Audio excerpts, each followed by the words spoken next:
সাম্প্রতিককালে বেশ আলোচিত বিষয় হলো মব ভায়োলেন্স।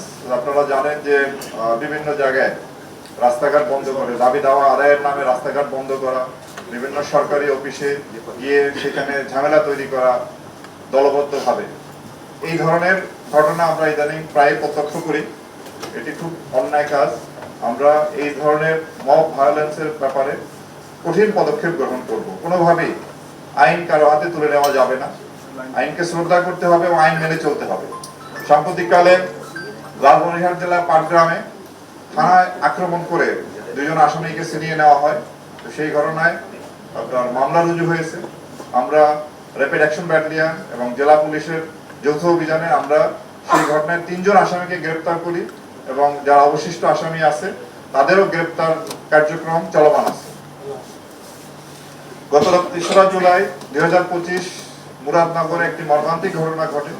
সকালবেলা একটি পরিবারের মা এবং তার 2 সন্তান মবের হাতে নির্মমভাবে নিহত হন। এই ঘটনা সংঘটনের পরপরই আমরা অভিযান পরিচালনা করি এবং এই ঘটনার সাথে সম্পৃক্ত 6 জনকে আমরা গ্রেপ্তার করি এবং অন্যান্য যারা আসামি আছে তাদের গ্রেপ্তার প্রক্রিয়াও চলমান আছে। আমরা এই মেসেজ দিতে চাই, কোনোভাবেই মব সন্ত্রাস বা মব ভায়োলেন্স করে এই দেশের স্বাভাবিক কাজকর্ম ব্যাহত করা যাবে না, অন্যায়ভাবে কোনো দাবি আদায় করা যাবে না। সুতরাং এই ধরনের মবের সাথে যাতে ভবিষ্যতে কেউ সম্পৃক্ত না হন সেজন্য আমি অনুরোধ জানাবো এবং এর সাথে কেউ জড়িত হলে তার বিরুদ্ধে আমরা কঠোর ব্যবস্থা গ্রহণ করব। আরএফএল অডিটর, বাঁকা হয় না, ফাঁকা হয় না, আর ভাঙা এক কথায় অসম্ভব। আরেকটি ঘটনা, এটা আপনারা সবাই জানেন যে কুমিল্লায় এক নারীকে উলঙ্গ অবস্থায় তার ভিডিও ধারণ করে সেই ভিডিও সোশ্যাল মিডিয়া ছাড়া হয় মুরাদনগরে। এই ঘটনার সাথে যারা সম্পৃক্ত ছিলেন সেটি কুমিল্লা জেলা পুলিশ তাদেরকে গ্রেপ্তার করেছে, মূল আসামি ফজর আলী সহ। আমরাও এই মব ভায়োলেন্সের যে মাস্টার মাইন্ড শাহপরান ফজর আলীর ছোট ভাই, তাকেও আমরা গ্রেপ্তার করি এবং আইনের হাতে সোপর্দ করি। এছাড়াও আপনার ভোলার তজুমউদ্দিন থানায় স্বামীকে বেঁধে মারধর করে তার স্ত্রীকে যে গণধর্ষণের যে একটি অপরাধ সংঘটিত হয়েছে, সেই ক্ষেত্রেও আমরা সেই আসামিদেরকে গ্রেপ্তার করতে সক্ষম হই।